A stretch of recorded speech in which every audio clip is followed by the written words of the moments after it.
Әйел болған, еңбек еткен талмайтыным.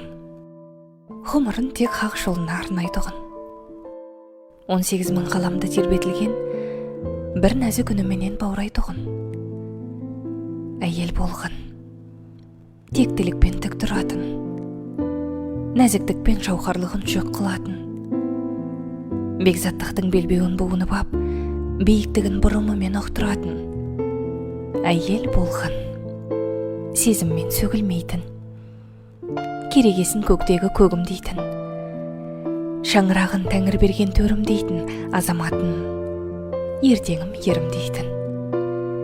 Әйел болған, асылдан шіркін арман, жігіттерге тудырған жұртым ардан.